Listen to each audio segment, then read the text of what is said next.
አሁን ምርጫ የትኛውን ፌዴሬሽን ሲካሄድ በአብዛኛው የሚስተዋለው ከገንዘብ ጋር የተያያዙ በርካታ ነገሮችን መመልከት የተለመደ ተግባር ሆኗል። ከዚህ በተጓዳኝ ደግሞ በፊት ላይ የነበረ አንድ ችግር ነበረ። የሱ ሲያሰጋን ነው የገንዘቡ የመጣው ምንድነው? ፖለቲካዊ አሰራር፣ ድርጅታዊ አሰራር። ምርጫ የሚካሄደው እዛ በሚሰጠው በድምጽ ብልጫ አይደለም፣ ባለው የድርጅታዊ ድጋፍ ሁኔታ ነው። ይህ ሁኔታስ ስፖርቱን እየጎዳው አይደለም ወይ? የሚያሳድረው ተጽዕኖ ይህ ባለበት ሁኔታ አሁን የአትሌቲክሱም የእግር ኳሱም የሀገሪቷ ውስጥ የሚገኙ ስፖርቶች ለውጥ ያመጣሉ ብለን መጠበቅ እንችላለን ወይ? አሴ አንችልም። ዞሮ ዞሮ ያው ቅድም እንዳልነው ነው። አንችልበት ምክንያት ቅድም ጠቅሼዋለሁ። በቃ ለስፖርቱ ኮሚትመንት ሆኖ ስፖርቱን ለውጥ አመጣለሁ ብሎ በቃ ቃል ገብቶ ስፖርቱን ለማሳደግ የሚመጣ ሰው መሆን አለበት። ያም ሰው ደግሞ በፈቃደኝነት የሚመጣ ሰው ነው እንጂ በፊት አስታውሳለሁ። በፊት እኔ ያው አትሌቲክስ ፌዴሬሽን እንግዲህ በናሽናል ቲም ወደ 12 አመት አሳልፌያለሁ። ብዙ አመራሮች ብዙ ሰዎችን አይቻለሁ። አብረን ውጭም ተጉዘናል። ሲመረጡም ሲመጡ ቅድም እንዳልከው ከክልል አልቆ ነው የሚመጣው እኮ። በቃ ክልል ላይ የሚላከው ሰው ገና ሲታሰብ ክልል አልቆ ሁሉ ነገር ተጨርሶ ተጣልተው በቃ ኢቭን ክልል የሚላከው ሰው እዛው ክልል ራሱ ይጣላሉ። እከሌ ነው መሄድ ያለበት፣ እከሌ ነው መሄድ ያለ ኢቭን እዛ ተፋትገው ምናምን የሚልኩትን ሲልኩ ማለት ነው ከየክልሉ። ከዛ በኋላ ይመጡና በቃ እኔ አንዱ አስታውሳለሁኝ እና በጣም ያስቀው በቃ እኔ የትኛውም ውድድር ብቻ አፍሪካም ይሁን ላኩኝ የሚል ሰው አመራር አውቃለሁኝ። በቃ ዛሬም በየሳምንቱ ችለው ከላኩት ደስ ይለው ማለት ነው። ለምን ጅቡቲ ኬንያ አይሆን ብቻ ወጥቶ አበል ወስዶ ምናምን መምጣት የሚፈልጉ ያችን አላማ አድርገው የሚመጡ ሰዎች አሉ። ስፖርቱን ለማሳደግ ብቻ ሳይሆን ማለት ነው። እነዛን ሰዎች በመጡበት እንደዚህ አይነት ሰዎች ባሉበት ጥቂት ደግሞ ስፖርቱን ለማሳደግ የሚለፉ ሰዎች ካሉ እነዛ እንዴት አድርገህ ነው ስፖርቱን የምታሳድገው? ምክንያቱም ውሳኔዎች የሚወሰኑት በድምጽ ብልጫ ነው አብዛኛው ጊዜና የተወሰነ ሰው ካለ እዛ ውስጥ ትክክል የሚሰራው የተወሰነ ከፍተኛ ፐርሰንት ያለው ደግሞ የተለያዩ ነገሮች ላይ ስለሚንቀሳቀስ ስፖርቱን የማሳደጉ ነገር በዛ አይነት መንገድ ያርጋል ብዬ አላስብም። ኢቭን ይሄ በቃ እንደ በሽታ ሆኖ የመጣ ነው። በቃ ፖለቲካ ሌላ ነው። ተወካዮች ምክር ቤት በለው ለሌላ ነገር በለው በኮታ በምናምን ተወስኖ ተመርጦ በፖለቲካ ተመርጦ ይገባል አይደለ? በቃ ስፖርት ላይ እንደዚህ አይነት ነገር አይሰራም። በቃ ቅድም እንዳልኩት ስፖርቱን ማሳደግ እንዴት እናሳድግ የሚለው ያን ከዛ መውጣት አለብን። አሁን የስፖርቱ የአመራር ደረጃ ያለው ነገር እንኳን ወደ አትሌቶች ማህበር እንኳን ወርዶ ቅርብ ጊዜ አሁን ምርጫ ነበራቸው ይመስለኛል ፖስቶ የተለጥፎ ያየሁት ክልላችሁን መርጣችሁ በአስቸኳይ ላኩልን አትሌቶቹን። አስቡ፣ ለአትሌቱ ተወካይ እንኳን ለመመረጥ ክልልን ወክለህ ካልሆነ በስተቀር እኔ ክልልን ወክዬ አይደለም እኮ ኢትዮጵያን ወክዬ ነው የሮጥኩት አይደለ? ኢትዮጵያን ወክዬ እስከሮጥኩ ድረስ በቃ መታየት ያለበት አትሌት ኮንክ በኢትዮጵያዊነት ነው። በቃ ማድረግ ያለበት አትሌቶችን ለመምራትም ከፈለክ በአትሌቲክስ በቃ በነበረክ ሙያ በአትሌቲክሱ ተመርጠ ገብተ አትሌቲክሱን ማሳደግ ነው በማህበርም ከሆነ እንጂ ክልል ካልሆንክ አትሌቲክስ ውስጥ አትመዘገብ፣ በቃ አትመረጥም ክልልን ወክለ ካልመጣ። the same thing ከአመራር ጋር የተያይዞ የመጣ ስለሆነ ይሄ በቃ ከፖለቲካው ጋር ምናምን የሚጋጭ ነገሮች ስላሉ እኔ በዚህ አይነት መንገድ ስፖርቱ ያድጋል ወደፊትም በቃ በእንዲህ አይነት ከቀጠለ የሚለው ነገር እኔ በበኩሌ አይታየኝም። በቃ አይታየኝም ማለት ይሻለኛል።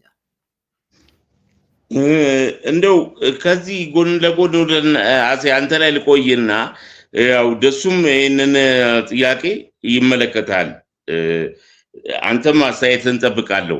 አሁን ደግሞ ወደ አትሌቶች እንምጣና አሁን ኬንያኖች የቀድሞ አትሌቶች ያሸነፉበትን ብር ሀገራቸው ላይ ያውላሉ። በአብዛኛው በተለይ በስፖርቱ ኢንዱስትሪ ዘርፍ በርካታ አገልግሎት ሲሰጡ ይታያሉ። እዚህ ሀገር ግን አሁን ለምሳሌ ጀግናው አትሌት ቀነኒሳ በቀለ ከከፈተው የውድድር የመለማመጃ ቦታ በተጨማሪ ሌላ ሲስተዋል አይታይም። በሆቴል ዘርፎች በተለያዩ ዘርፎች ነው የሚውለው። ይሄን ነገርስ የሀገሪቱ አትሌቲክስ ስፖርት ላይ የራሱ የሆነ ተጽዕኖ የለውም ወይ?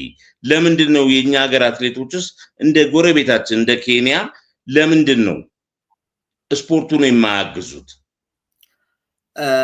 አይ ቲንክ የኬንያ ዲቴይሉን ስፖርተኞች የሆኑት እንደዚህ ሜዳ አካዳሚ ምናምን ነገር ሰርቷል የሚለውን ብዙ ኢንፎርሜሽን የለኝም። ያው እስከማቀው አብዛኛው ያሉት ፕሮጀክት እንትን ናቸው። አካዳሚ ማለት የኤልዶሬትን በለው የተለያዩ ቦታ ያለው ያው በተለያዩ ስፖርት እንትን የተከፈቱ ናቸው እና በዛ አይነት መሰረት የሚንቀሳቀስ ነው። ወደኛ ስንመጣ ያው ብዙዎቹ አብዛኞቻቸው እንዳልከው ቀነኒሳ ሁሉም ያመሰግነዋል። አሁን ያሉት ስፖርተኞች በተለይ አሁን ብቻ ሳይሆን በፊትም ያለነው እኛም ጭምር ደርሰን ሰርተንበታል። ቀነኒሳ ያንን ሜዳ መስራቱ ትልቅ አስተዋጽኦ አድርጓል። በተለይ ትራክ በጣም አሁኑ ሰዓት ውድድር ለመወዳደር ትራክ አይደለም አስፋልት እንኳን መስራት ማይቻልበት ሁኔታ፣ መንገዶች በጣም በተጨናነቁበት ሁኔታ ከከተማ ከወጣህ ወደ ሰንዳፋ ከሄድክ ወይም ወደ ሰበታ ሱሉልታ ከሄድክ ጠዋት የወጣኸው ከሰዓት የምትመለስበት መንገዱ ራሱ በጣም አስቸጋሪ፣ በዛ ላይ አትሌቶች ለአደጋ የሚጋለጡበት በየቦታው እንደ ድሮ እንደኛ በነበርን ጊዜ አስፋልት ላይ ሊሩጥ ማትልበት፣ እንደገና አልፈ ጫካ ሄደህ ከቤት ወጥተህ ወራው ቶሎ ብለህ ወደ ጫካ ገብተህ የምትሰራበት ቦታዎች በጣም እየጠፉ መጥቷልና በዚህ እየሆነ ባለበት ሁኔታ ያ ሜዳ የቀነኒሳ የሰራው በጣም ብዙ አትሌቶችን ብዙ ስፖርተኞች ከማናጀሮች ጀምሮ ብዙ ነገሮች እየሰሩበት ያሉ ሜዳ ነውና ያንን በማድረጉ እነ ትልቅ ምስጋና ይገባል፣ ሊመሰገን ይገባል። ሌሎቹ በዛ ላይ ለምን አልተሰለፉም ወይም ለምን አልተሳተፉም? አንተን ጨምሮ ማለት ነው። አንተ ጨምሮ ማለት ነው። አው ምልህ አንደኛ ይጋብዛሉ ወይ ያለው ነገር ምናልባት እንግዲህ ሌሎቹ ሞክሮ ከሆነ አላቅም ያንን የሚያክል ያው ቀነኒሳ እዛ ጋር ሰራ ሱሉልታ ወጥቶ ሌሎቹ ቦታ ጠይቀዋል ወይ ወደዛ ኢንቨስትመንት ለማድረግ ሞክሯል ወይ ብትለኝ የሞከረው ያለው አይመስለኝም። ምናልባት ሞክረው አይተሰጠንም አላደረግንም የሚሉ ካሉ አላቅም። ግን እኔ እስከማቀው ድረስ እንዳልከው ከነም ጨምሮ ወደዛ ፊቱን ያደላ ወይም ደግሞ ወደ ስፖርቱን እንደዚህ አይነት ማዘወትራ ስፍራዎችን ለስፖርተኞች ሰርቻ አከራይቼ የሚል የለም ብዬ አስባለሁ። ከኃይለም ጭምር እንበለው ሌሎቹ ትልልቆቹም ያው እንዳየነው ምናልባት ፍላጎት ላይኖራቸው ይችላል ብዬ አስባለሁና ሌሎቹ ሁሉም ወደ ሆቴል አብዛኛው ያው ሆቴል ነውና የተሰሩት በስፖርት ላይ እንዲያነ ነገር ላይ ቢኖሩና ቢሰራ ትልቅ ውጤት ይመጣል ብዬ አስባለሁና ግን ስጋታቸው ምን እንደሆነ እኔ በበኩሌ ያው ያንን ያህል ሜዳ ለመስራት ምን ለማለት ያው ብዙ ገንዘብ ያስፈልጋል፣ ብዙ ወጪ ያስፈልጋልና አቅሙ ያላቸው ሰዎች ምናልባት አሁንም እድሉ ይኖራቸዋል። መንግስትም በዚህ ነገር እያበረታታ ስለሆነ አያጣሉ ብዬ አላስብም። ግን ፍላጎት አለመኖር ነው ብዬ ነው የሚያስበው ማለት ነው። ኦኬ ደሱስ ምን ሊሆን ይችላል ብለህ ምክንያቱ ታስባለህ?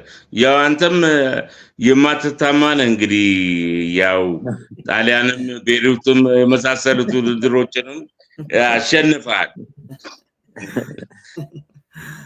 እሺ እውነት ነው አማንዬ። እኔ እንኳን ያው ለሰው የሚተርፍ ሳይሆን ያው እንግዲህ እንደምንም ብዬ ለራሴ ነው የምታስችል ነው ያስኩትና እዚያ ደረጃ እንኳን እንድናሴ ባልደርስም ግን ምንድነው እኔም አሁን ወደ ቁም ነገሩ ስንመለስ እኔም ጥያቄ አለኝ አትሌቶቹ ላይ እንዳንተና ቀነኒሳ እንደተባለው ጥሩ ስራ ሰርቷል። አልፎ እንግዲህ ደብታይ በብዙ በመቶዎች በሺዎችም ይሆናሉ አንዳንድ የሚቆጠሩ አትሌቶች ሄደው ሲጋፉ ነው የምታየው ትራክ ላይ። ያው የትራክ ጥረት አለ ችግርና የኔም ጥያቄ ነው ብዙ ጊዜ ለምንድነው አትሌቶች ትራክ ላይ ኢንቨስት የማያደርጉት? የአትሌቲክሱን ችግር ያውቁታል። አትሌታችን ውጤታችን እየጠፋ ነውና በተለይ ደግሞ አትሌት ሆኖ እንዳሳለፈ ሰው ውጤት ሲጠፋ ትንሽ ያመሃልና ስለዚህ በዚያ ላይ ለምን አይሰማሩም ብዬ እኔም ጠይቃለሁ። መሰማራት ይቻላል። መንግስት ደግሞ አይደለም ለስፖርተኞች ለሌላውም እንግዲህ ላልማ ካለ ይሰጣው አይከለከልም ብዬ ነው የማስበው። በዋናነት ደግሞ አትሌቶች ቀደም ሲል እንግዲህ በእናሴ ዘመን መሬት ሁሉ ይሰጣቸው ነበር። የሚገርም እንደውም ወደ ሱሉልታ አካባቢ ቀነኒሳውን ስቴዲየም የሚገነባበት አካባቢ ክቡራቱ አባዱላ ገመዳ የኦሮሚያ ፕሬዝዳንት በነበሩበት ሰዓት ቤጂንግ ኦሎምፒክ ላይ ለሮጡ አትሌቶች እንዲሁም ለልኡካን ቡድኑ ጭምር ነበር መሬት ተሰጥቷቸዋል ሰፋፊ ካሬ ሜትር። ብዙዎቹ ግን ያደረጉት ምንድነው እየሸጡት ነው የሄዱት። የሚገርም አማንዬና እኔ በሱ ብዙ ቅሬታ አለኝ። ያኔ ይኖር አላቅም እንጂ ብዙ አትሌት ተሰጥቷቸዋልና ቢያንስ እንኳን ስቴዲየም እንኳን ባያሰራ ክልሉ ነው የሰጣቸው። አሁን በጣም ከተማው ለምቶ ያምራል። አትሌት መንደር ነው የሚባለው ራሱ መንደሩ። ቢያንስ እንኳን ትምህርት ቤት ለምንድነው የማይሰሩበት ብዬ እኔ ጥያቄ አቀርባለሁ። ትምህርት ቤት፣ የጤና ተቋም ምናምንና እየሸጡት ነው የሄዱት። ስለዚህ አትሌቶቹ ወደ ከተማ የመግባት የሆቴል ልማቶችን የተለያዩ ከተማ ውስጥ ያሉ ጉዳዮችን ነው በተለይ ሆቴል ላይ ነው የሚሰማሩትና አትሌቲክሱ ላይ አሁን ምን ማዘውተሪያ ስፍራ ላይ መስራት መቻል አለባቸው ብዬ አስባለሁኝ። ኃይሌም በርግጥ አለው እዛው ከቀነኒሳ ተገቢው አሴት አቀው ይሆናል። ያያ ብሌጅ የምትባል ያው መጠነኛ የሆነች ያሸዋ ትራክ አለችው። ጥሩ ነው። ኃይሌም እሷን አስተዋጽኦ አድርጓል። ጂምናዚየምም አለው።